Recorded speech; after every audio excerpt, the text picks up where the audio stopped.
Thank you, and thank you. It's kind of the third portion of what's turning out to be a fantastic conference. If you are just joining us, welcome. We are hearing such amazing stories and wisdom from our governors. And this afternoon, we'll get to hear from an author, from more governors, and then from some brilliant local leaders. So I'm really pleased you're here. It was suggested to me I help with a little bit of housekeeping, and silly me planning a conference for mostly women and not explaining where more restrooms are. So do know, of course, a lot of you have found back here, if you turn right down this hallway, there for our next breaks, there's also a little ways down on the right, another set. But in our planning for this and in all the events the Hauenstein Center does, we have so much support from the staff and faculty at Grand Valley. And this afternoon, one member of our planning team, a very respected and beloved colleague, professor here at Grand Valley, Karen Zivy, is here to introduce Dr. Rhode.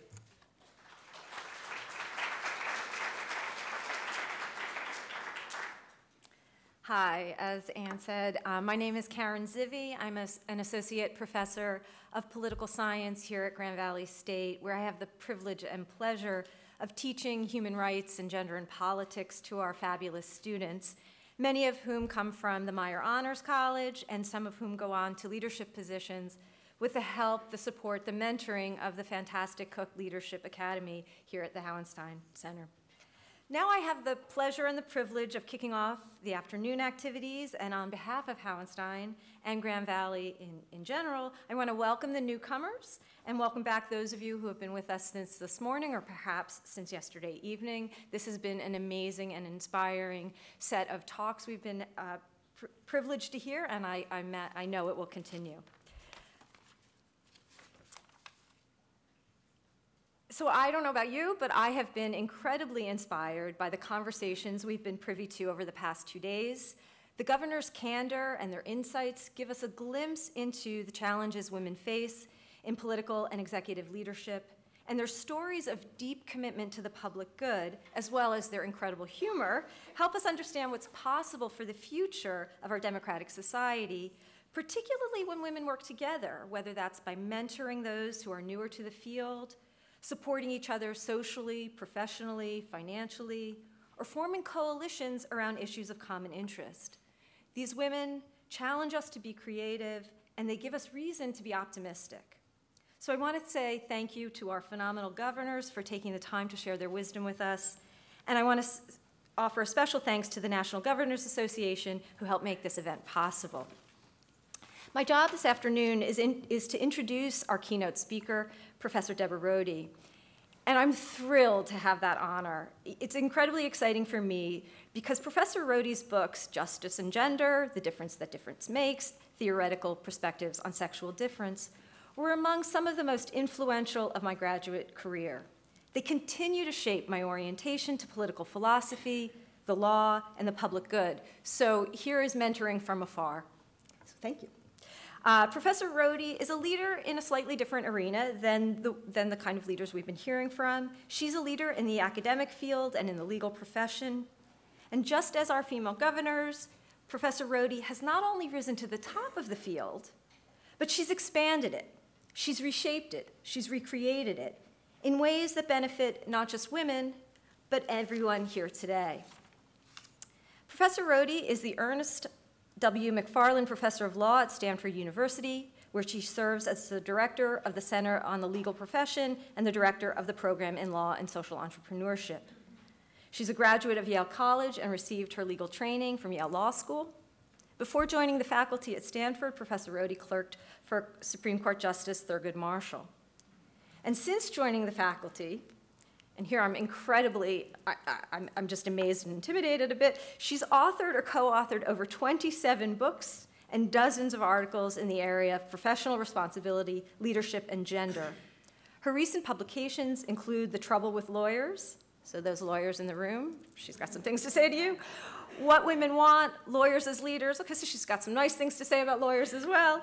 The Beauty Bias, Legal Ethics, Gender in the Law, Moral Leadership, Access to Justice, and of course, her most recent book, Women in Leadership, which is a tour de force that delves into the reasons why so few women are in leadership positions, despite the fact that they make up the majority of college students. This work urges us to think broadly and deeply and creatively about not just the individual, but also the cultural and structural barriers to women's leadership. In addition to writing books and journal articles, Professor Rhode serves as a columnist for the National Law Journal and publishes editorials in the New York Times, Washington Post, Boston Globe, and Slate. She is the most frequently cited scholar on legal ethics, and perhaps you saw her comments about the ethics of Supreme Court Justice Neil Gorsuch speaking at the Trump Hotel in DC. We should listen to what she has to say. She is an award-winning scholar and leader in the field. She's received the American Bar Association's Michael Frank Award for contributions to the field of professional responsibility, the American Bar Foundation's W.M. Keck Foundation Award for Distinguished Scholarship on Legal Ethics, the American Bar Foundation's Outstanding Scholar Award, the American Bar Association's Pro Bono Publico Award for her work on expanding public service opportunities in law schools, and the White House's Champion of Change Award for a lifetime of work in increasing access to justice. She's currently a member of the American Academy of Arts and Sciences and vice chair of the Board of Legal Momentum, formerly now Legal Defense and Education Fund. Before all of this, she was the founding president of the International Association of Legal Ethics, a past president of the Association of American Law Schools, chair of the American Bar Association's Commission on Women in the Profession, and the founding director of Stanford's Center on Ethics, as well as a trustee of Yale University, and the director of Stanford's Institute for Research on Women and Gender. Please join me in welcoming this tireless advocate for gender and justice, Professor Deborah Rhode.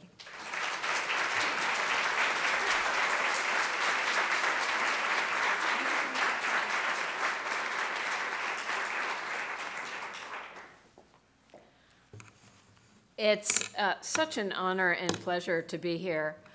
Speakers, of course, always say that, especially politicians, but in this case, I can assure you that it's true. I've written about women and leadership for decades. I have a couple of edited collections, a book, for which there'll be a book signing afterwards on women and leadership, which has a chapter on women in politics. So it's a wonderful opportunity for me to be among people here who've struggled with the issues that I talk about in the book. Some, actually, including Jennifer Granholm and Janet Napolitano, I had the good fortune to interview for the book, and some of their thoughts are in that chapter. And I'm hoping that a summary of what the chapter says, or even better, the book itself, will be happy to some of you who want to know a little bit more about what the research shows about strategies for coping with the challenges that aspiring women politicians face. I also just want to say briefly, a brief shout out to the conference organizers with whom I dealt, Ann O'Keefe, Scott St. Louis, Morgan Eaton, and a ton of others whose names I don't know, but I know contributed to this event. To coin Hillary Clinton's phrase, it takes a village to give a conference like this one, and we are all beneficiaries and in their debt. I also asked the conference organizers to let me reserve some time at the end for questions. So there'll be an opportunity for you to come to the mics from the floor, because I'd like to have some dialogue about some of the issues that I raise. I'm going to start with a little bit of background. As I'm sure most of you know, until the last couple decades, women in political office were notable for their absence. The only position on which they held significant representation were library and school boards. Overt prejudice was pervasive, and when the Gallup poll began asking whether voters would support a qualified woman for president in 1937, only a third said yes. At the time that I went to law school in the 1970s, there were only 2 women governors, only 1 senator, and none on the cabinet. And as President Richard Nixon explained to an aide, I'm not, frankly, for women in any political job. I don't want them around. Thank God we don't have any in the cabinet. When I went to law school, I didn't have a course by a woman, let alone about women. And when I went to Stanford to start my teaching career and suggested that I might teach a course on gender, the dean was horrified Did I not realize, he said, it would type me as a woman? Well, I said with what I hoped was faint irony that it probably wouldn't come as a shock to most of my colleagues, and as someone said this morning, what after all were my alternatives? But of course, from his point of view, I'd missed the point. The point was academic credibility, and to him, what I needed was, he suggested negotiable instruments. Well, what's striking to me now is how little of it was striking to me then. It's just how law and life were. And of course, today, the political landscape looks completely different. Women voters no longer report discriminating against women, nor do men. 95% of Americans say they'd vote for a qualified woman for president, and 3/4 believe that women and men are equally qualified for political leadership, and most Americans think that the country should have more women in elective office. And while Hillary Clinton, of course, wasn't elected, she did, to paraphrase her 208 concession speech, put a lot of cracks in that highest, hardest glass ceiling. But despite the progress, gender disparities in political leadership are persistent and pervasive. As you already heard, women account for just 12% of governors, they're 19% of Congress, 25% of state legislatures. Women of color constitute just 6% of Congress, 5% of state legislators, and 4% of governors. And given current rates of change, it would take close to 100 years to equalize men and women's representation in Congress. And as you heard last night, from an international perspective, the United States ranks 95th in the world for women's representation in national legislatures, just below Bangladesh, Bulgaria, the United Arab Emirates, and Saudi Arabia. So what accounts for the underrepresentation? The problem, you'll be happy to know, is not performance. Researchers consistently find that when women run for office, they're just as effective in terms of fundraising and electability. Rather, the gender disparities reflect other factors, and the first of which is that women are just less likely to run for political office, partly due to gender-related personal and political challenges. One of those challenges, as was mentioned earlier, involves family responsibilities. And despite a significant increase in men's domestic work over the last couple decades, women still spend about twice as much time on child care and household tasks as men do. And in one survey of high-achieving women, 4 out of 10 felt that their husbands created as much work as they contributed. Female politicians are held to higher standards of parenting than their male colleagues, are often criticized for being insufficiently committed either as parents or professionals. They don't get away with what you see in that cartoon. And the mixed messages leave a lot of women with the uncomfortable sense that whatever they're doing, they probably should be doing something else. And the fact that women are primary caretakers make it harder for women to run for political campaigns or to do so early enough in their careers to gain the experience necessary for the highest offices. Another major problem is the advantage of incumbency. The overwhelming majority of political leaders, as I've just noted, are men, and most of them successfully seek re-election. And the final problem is that women are just much less likely to men to believe that they're qualified for political office, and they're less likely to run unless they're asked, a problem compounded by the fact that fewer women are in fact asked. Women also, understandably, react more negatively than men to many of the demands of modern campaigns, in part because they confront some distinctive political challenges. Charlotte Whitman, the first female mayor of Ottawa, famously maintained that whatever women do, they have to do it twice as well as men to be thought half as good. Luckily, she added, this is not difficult. Most Americans think she's right, except for the part about it not being difficult. Part of the problem involves gender stereotypes. Female politicians still face a double standard and a double bind. They're either too aggressive, not aggressive enough. What's hard-hitting in a man looks shrill in a woman. Hillary Clinton's experience is a cautionary tale. She's faced criticism for her cackle, her abrasive, irritating, scolding, and Hitlerian manner. References to her as a ball breaker and castrator have aired on cable television, and Hillary nutcrackers were sold as novelty items at Trump rallies. One favorite T-shirt among his supporters read, "Life's a bitch, why vote for one?" And calls of "lock her up," of course, dominated campaign rallies. Trump himself complained that one reason, and the only reason people were voting for Hillary, was because she was a woman. He said if she were a man and she was the way he was, she would get virtually no votes. This prompted the observation by New York Times columnist Gail Collins, "Do not ask yourself how many votes Donald Trump would get if he were a woman and acted the way he is." Truly, she said, you don't want to go there.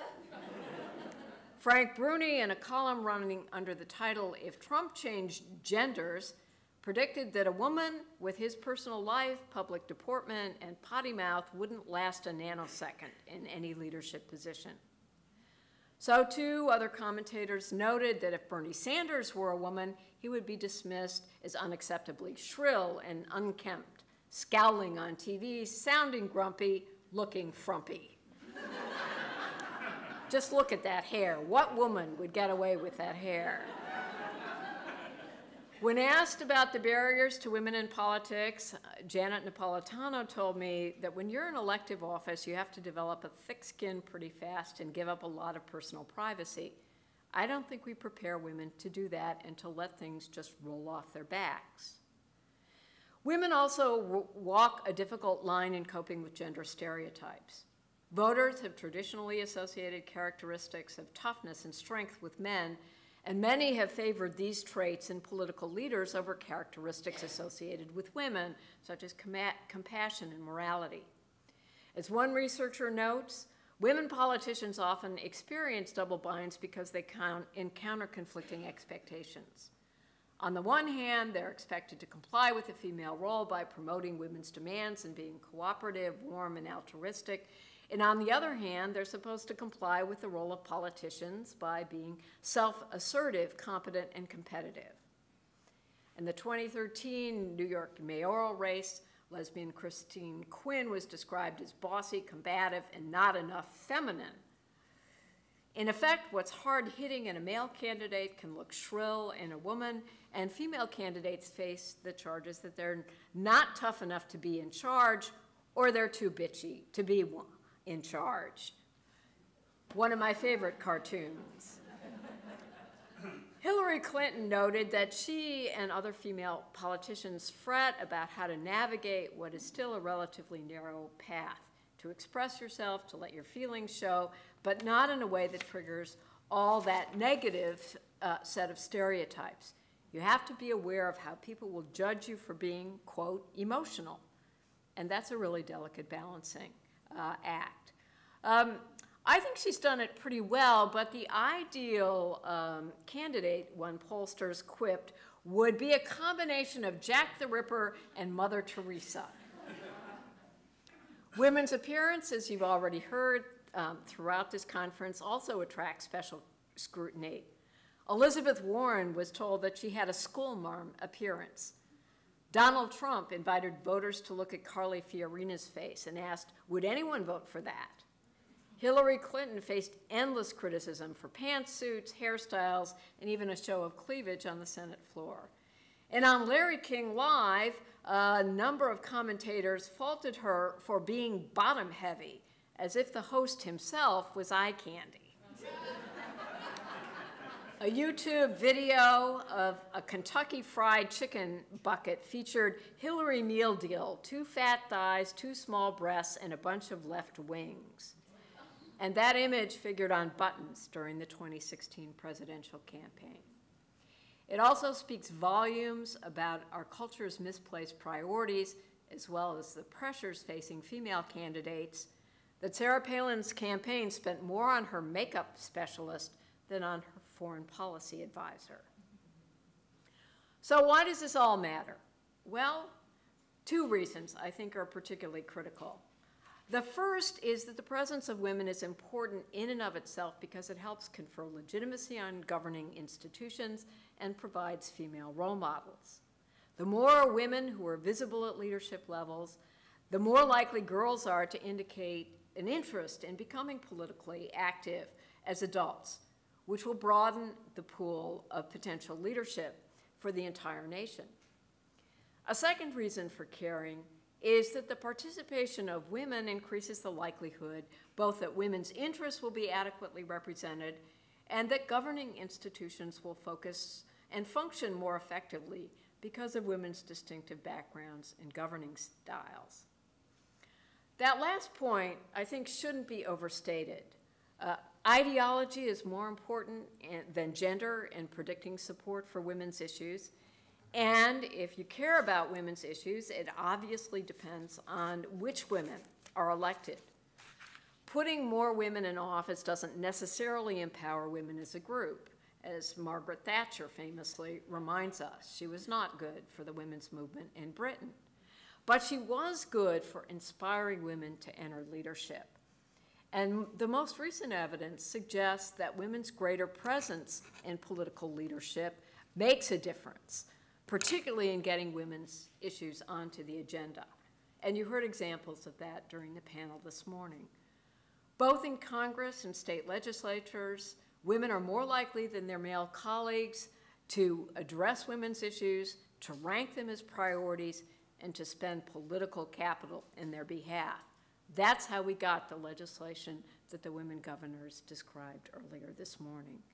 And women of color are particularly likely to champion issues of special concern to women and communities of color. So too, women's tendency towards more participatory styles of leadership is really an asset in many political contexts that require collaboration across party lines. And you heard this morning a good description of the need to get less testosterone in the room. For example, during the government shutdown in the fall of 2013, congressional women played a pivotal role in brokering a solution. A cottage industry of commentary echoed the views of Time magazine, which ran under a title, "Women, the Only Adults Left in Washington." French Foreign Minister Christine Lagarde has claimed that women just inject less libido and less testosterone into the equation. And many Americans watching the 2016 Republican presidential debates undoubtedly agreed. In her second debate, Clinton followed Michelle Obama's advice. When they go low, we go high. And I think no female leader could get away with the equivalent of Donald Trump's reassurance to the nation about the size of his penis, his 3 a.m. Twitter tirades about women's appearance, and his threats to jail his opponent if elected. So how do we get to a place where there are more women empowered to run for office and are able to be more successful when we get there? And I think to identify the strategies for change, an obvious first step is to clarify the kind of change the nation is looking for. Is the goal simply to increase the number of women in political leadership, or is it to advance women's interests more generally and to develop women's leadership as a means to that end? For those who care about gender equity, I think the best strategy is recruitment and support of female candidates who will make that goal a priority. That's not to argue, as some of Sanders' supports put it, that women should vote with their vaginas. But it is to claim that voters who care about gender equality should target more votes and dollars to politicians who are committed to that agenda, and those people are disproportionately women. To that end, I think much more attention should focus on the strategies that are designed to increase women's willingness and capacity to run for office. We heard this morning from the governor about the importance of that Harvard program for women leaders in getting her to make that first step to run for office. And fortunately, we don't have to rely just on Harvard for that. We have groups like Emily's List, Ready to Run, Vote, Run, Lead, Political Institute for Women, Emerge America, Project Go Pink, Ready to Run Diversity Initiative, National Federation of Republican Women. We should all be writing more checks to those organizations. Women candidates also need more coaching from other women and more occasions to learn from their example. That's why this conference has been so wonderful, to hear the war stories from people who have been successful. It's just critical. I'll just cite a few of the examples in my book. Female politicians have effectively capitalized on the image of Mama Grizzly, for example. Sarah Palin popularized that slogan, and New Hampshire Senator Kelly Ayotte cast herself as the Granite Grizzly and portrayed her motherhood as a qualification for office. Also, Washington Senator Pauli Murray's campaign famously turned an insult from a state legislator into a campaign slogan. She embraced the label of a mom in tennis shoes and talked about how important it was to get more women in the position of influence. When Catherine Sebelius ran for governor of Kansas, her campaign protested when a reporter described her pink nail polish and her opponent's policy positions. Sebelius's press secretary called the reporter and asked how he would feel if his daughter were treated that way, and it changed coverage in that race. New Hampshire Senator Jean Shaheen recalls that she was once asked to address a group of women on work-life balance, and she said after a few days of work on the speech, she realized she couldn't deliver it because she didn't have a real strategy. She said, "My idea of work-life balance has been learning to live with guilt." I think that's helpful advice, but I also think it's really important to do what was mentioned by Jennifer this morning. Find a partner who's willing to share the load. Women could use the advice that Ruth Bader Ginsburg gave about the importance of picking a partner who thinks your career is as important as his or hers. Marty Ginsburg, who's also a prominent lawyer, but one free of envy, that eye problem that was mentioned earlier, managed the campaign to get his wife a Supreme Court clerkship, and he cooked dinner to boot. I was reminded by Jennifer's discussion this morning of the advice she got from her mother on this issue. I got some from my mother. One of the things that both our mothers told us was, let the boy win. They like that. Sadly, I found that true, but I sort of ignored it, and I had a pretty good signal of the importance of that when the man I ultimately married and I ran against each other for presidency of the Yale Varsity Debate Association. The association had never had a woman president, and I just happened to be that woman. He was vice president, and he was okay with that. And that was important. Another thing my mother told me, also this is advice never give anyone, marry a man who's handy around the house, she said. I'm glad I ignored that because, of course, you can outsource handy around the house. What you cannot outsource is the support of someone who wants to see you soar.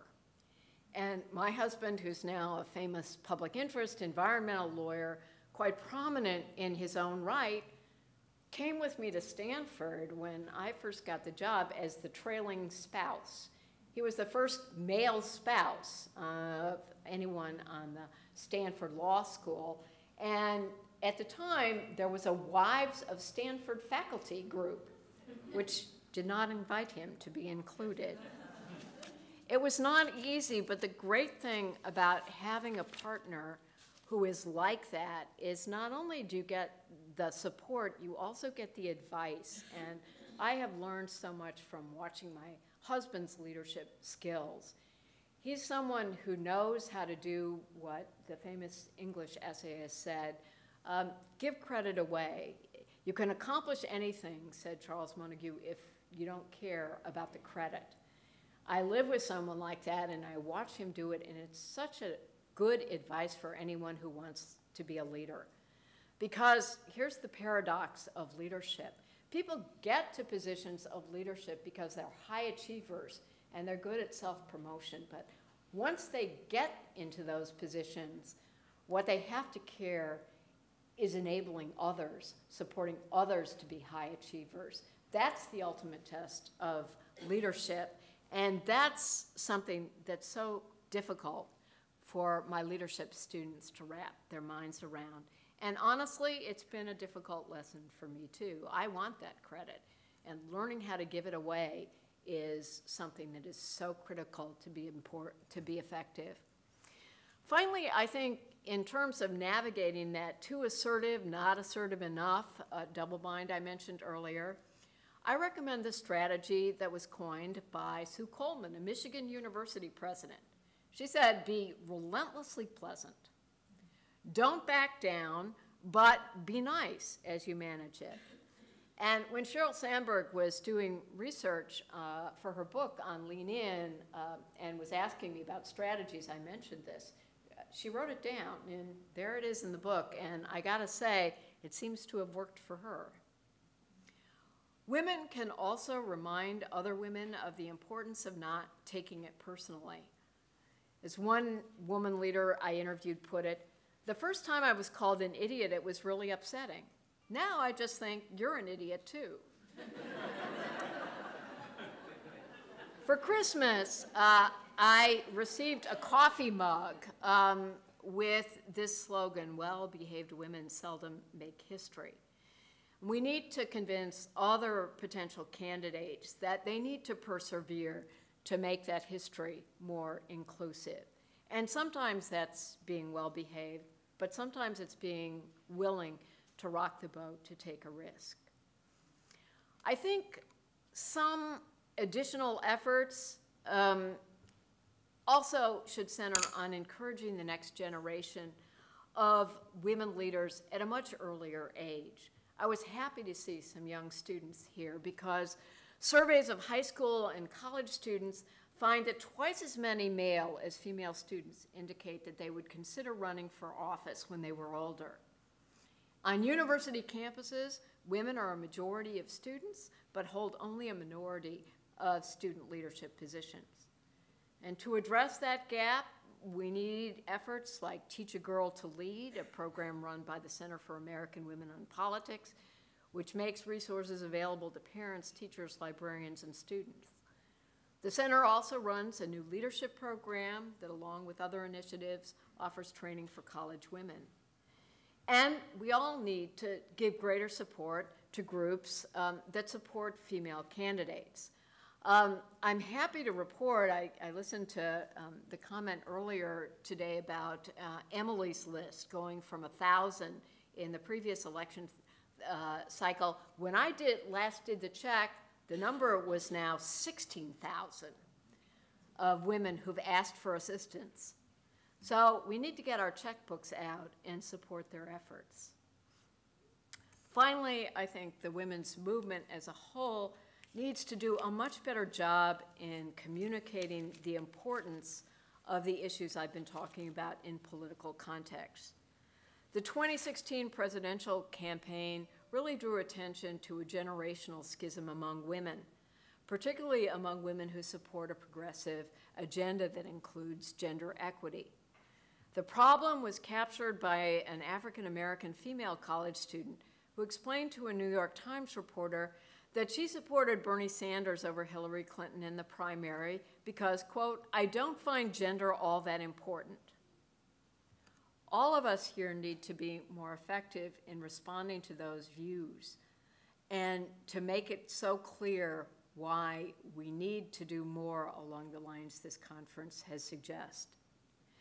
The last half century has witnessed dramatic changes in the nation's willingness to elect female leaders, including those we've been fortunate enough to hear from. When women run, Women can win. The challenge now, I think, is to convince more women of that fact, to address the obstacles in their way, and to support those who make gender equity a political priority. A century ago, the newspaper editor William White advised women to raise more hell and fewer dahlias. It remains good advice, and I thank you all for being here to share it.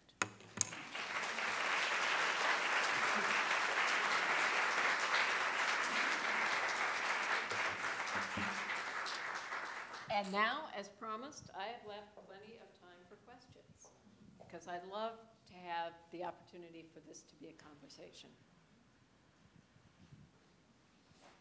Come to the mics.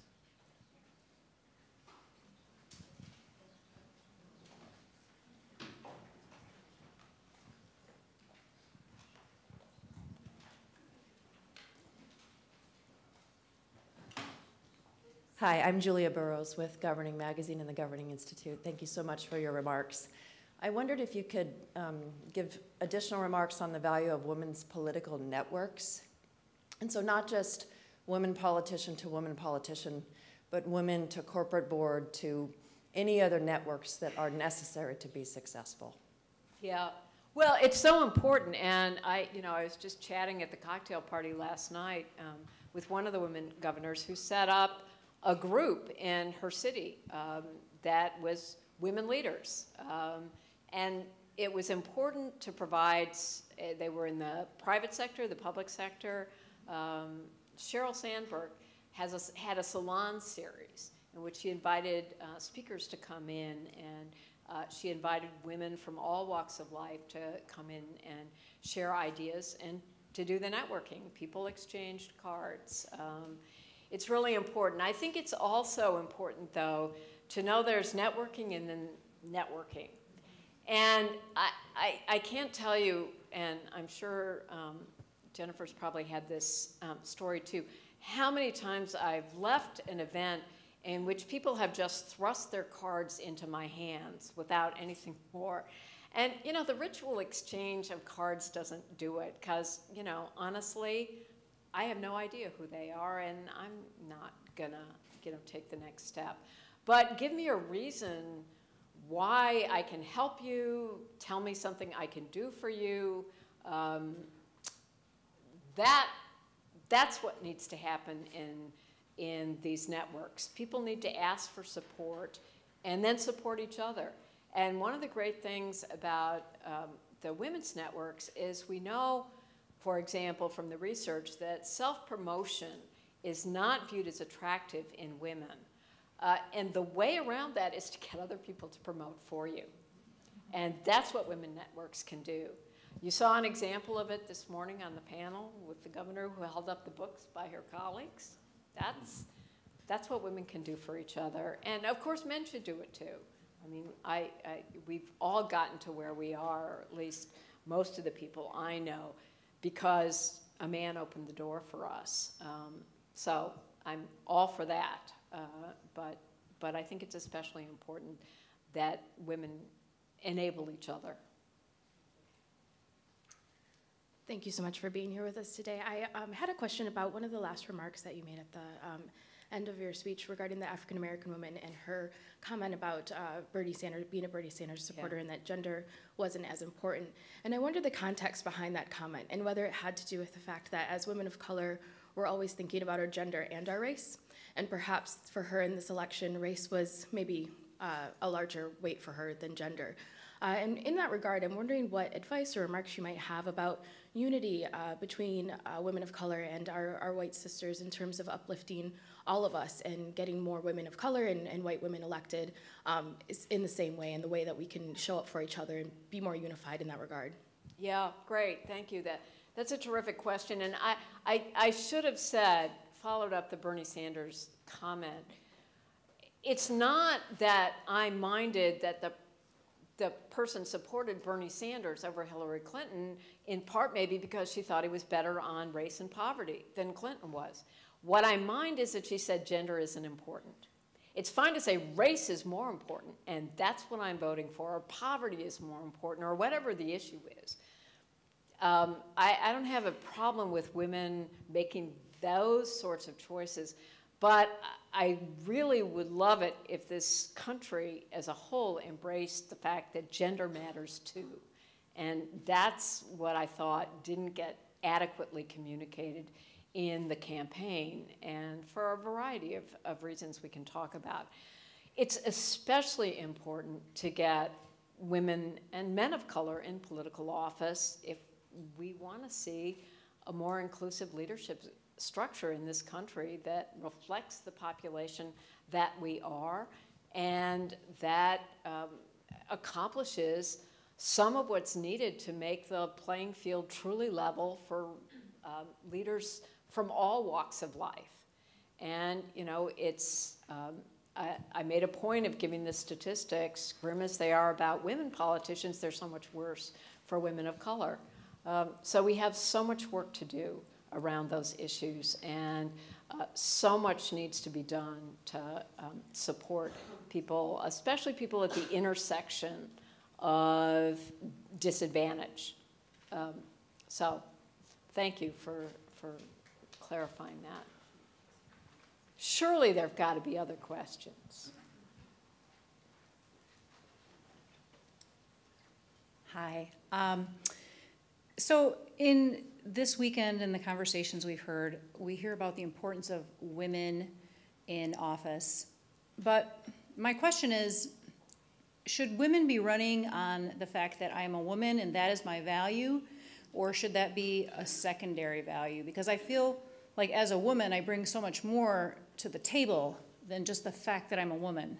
So what do you think the best way to approach that would be? I don't think it's an effective strategy to run as a woman. Right, my anecdotes. It's just not enough. Well, because, you know, you've got to run because you care about people and making their lives better. That's what people will vote for. But, you know, ask Jennifer that question because, you know, she's done it. But, you know, I think it's important to get women in positions of leadership for the reasons that I mentioned. They're role models. They're more likely to make women's issues a priority. But I think it's a mistake to run as a woman. I think that's, you know, you're going to lose half the electorate out of the get-go, and not just the men, but also the women who don't think that's that important. Let's remember that, you know, 53 million white women voted for Donald Trump. They're not going to vote for somebody just because she would be the first woman president. You have to have an agenda and a capacity to make that agenda really seem resonant and possible for people. So, thank you.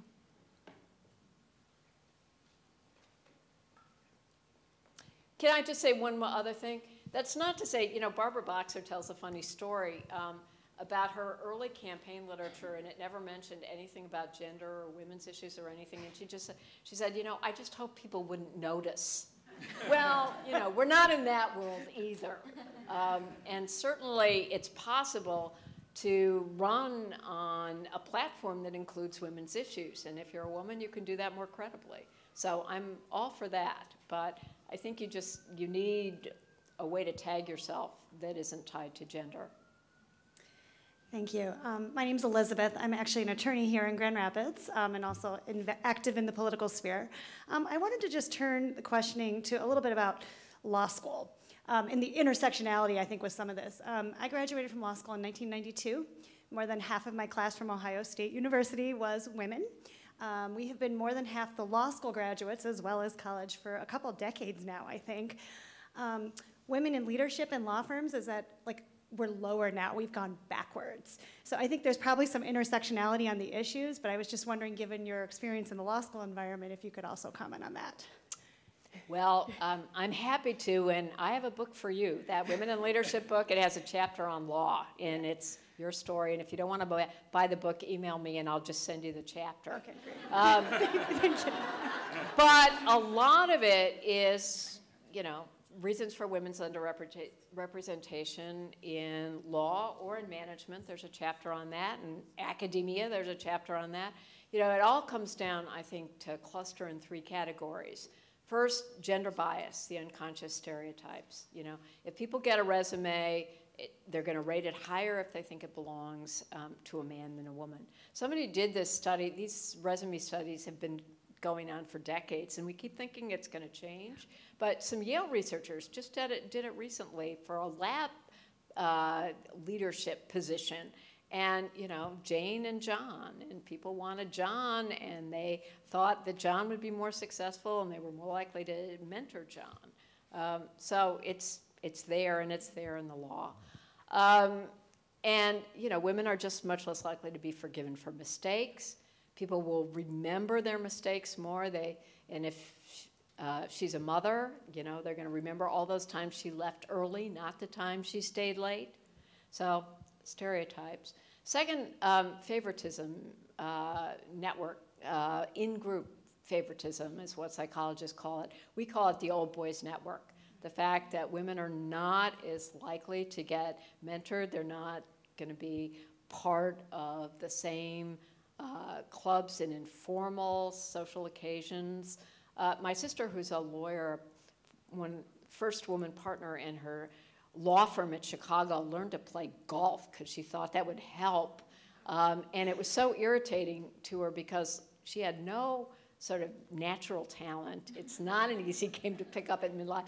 And even when she got so that she could sort of play, none of the men ever wanted to play with her. So, you know, even at the, you know, law school social, or law firm social outing. So that's a problem. And finally, the work-family issue. You know, the fact that women still are expected to be and want to be oftentimes the primary caretakers. And we just haven't solved that problem. I did a survey of managing partners at American Law, 100 big law firms, and general counsel at the Fortune 500 companies a couple of years ago. And, you know, all of them just, you know, who are committed to diversity and women's representation, but sort of threw their hands up. You know, well, it's a service, you know, profession. It's, you know, 24/7. Not much we can do about it. And one of the managing partners said, well, you know, we do some programs on work-life balance, but honestly, I don't think anybody has time to come. And, you know, I mean, that's the problem. We've got to change the metrics, and we've got to make it easier for people who want to step out part-time to be full-time caretakers can get back on. We make the exit ramps really easy, but the re-entrance ramps really difficult. And we can do a lot more for flexible work schedules and not penalizing people who take reduced workloads for a period of time. So, you know, that's an issue we need to struggle with. All right, thank you so much. Thanks for your work. Thanks. Hello, thank you for coming. My name is Susan Hoppo, and I'm curious if you can speak about what appears to be a rise in conservative evangelical Christianity and oppression of women in activities like the purchasing of rape insurance that is happening, and Title IX and those kinds of things. What are your thoughts? Well, I'm a little out of my comfort zone with that question because I don't follow evangelical movements. And as an academic and a researcher, I kind of hate to wing it on something that I don't know a lot about. But I can say there's just a really worrying trend in the country right now because we see a leadership that's legitimating prejudice. You know, it used to be more underground, and we've now made it legitimate to express it publicly, and we're seeing that on race issues, and we're seeing it on gender issues. And you know, it will not escape some of your attention that here we are in the DeVos auditorium, and one of the first things that's happened, you know, is a change in the Department of Education's regulations about campus sexual assault. You know, so So, you know, if we care about those issues, we need to respond to it. And I think we need to respond to it at the ballot box, but also, you know, writing our Congress people and writing checks. I don't know what else to say about the strategies, but you know, there's no going back. There can't be any going back, but we cannot be complacent about the progress we've made and think we've solved it all.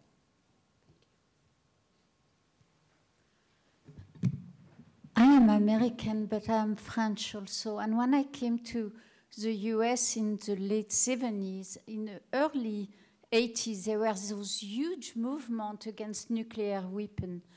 And it blew me away because coming from France, it was fantastic to learn about this huge peace movement.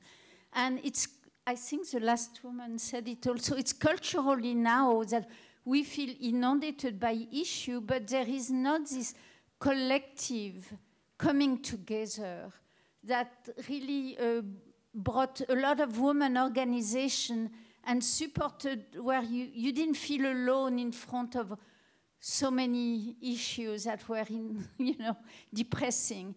So you were feeling collectively empowered, and I think we've lost this sense of collective empowerment, and we have to regain it somehow. And or maybe I'm mistaken, and it's many little groups, and I don't know.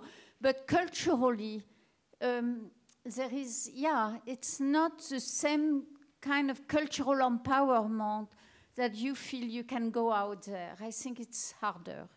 Yeah.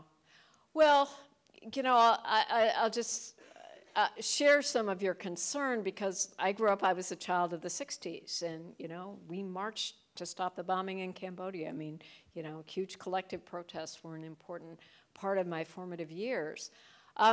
But I'm not willing to give up on the current moment because I think, you know, one of the great sort of byproducts of the most recent election was that it was a real wake-up call to a lot of constituencies. That march of women on Washington, you know, we haven't seen anything like that since the 60s.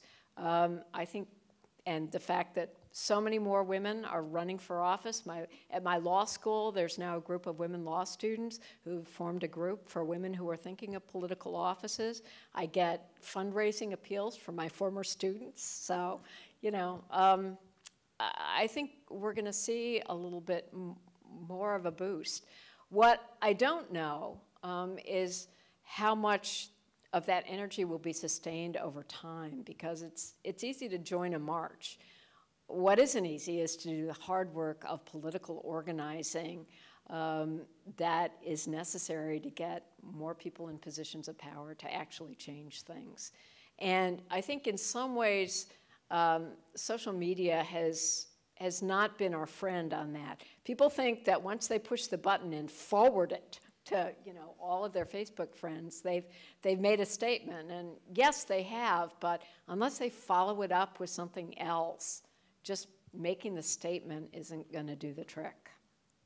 These will be our last two questions. We're about 4 minutes left. Hello, my name is Amanda, and I was wondering what your thoughts are about our education systems in terms of better informing our students about female leaders, both governmental, world leaders through history. What could we do better?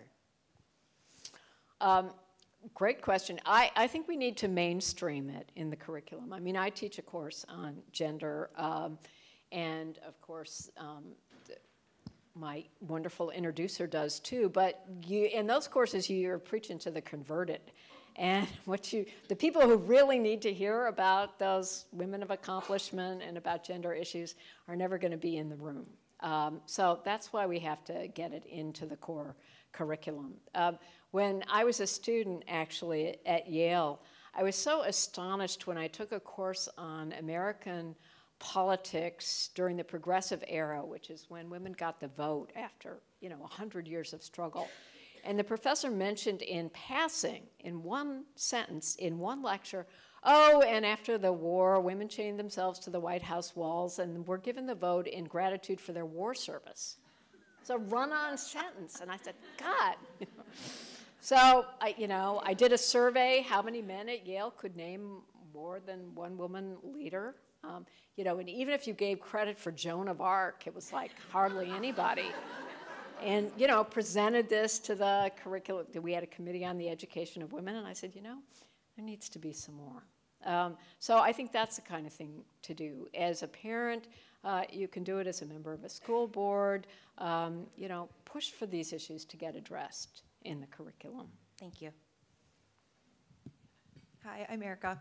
I'm wondering about the term that we've been using, women's issues, and that phrase, whether or not that's a box that we start to put ourselves into, and if there's a time and a place where that starts to keep us from having a larger voice outside of people who feel that women's issues are their issues.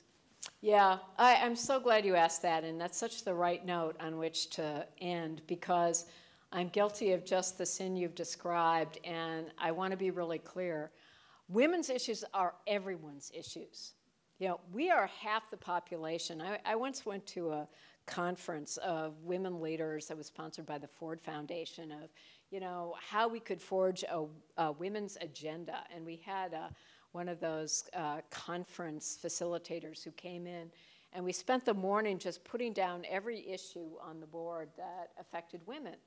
Turns out, since we're half the population and we are married to men and we have male sons and brothers, every issue was a woman's issue. And by the same token, women's issues were everyone's issues. It used to be a slogan during the 60s that women's liberation is men's liberation too.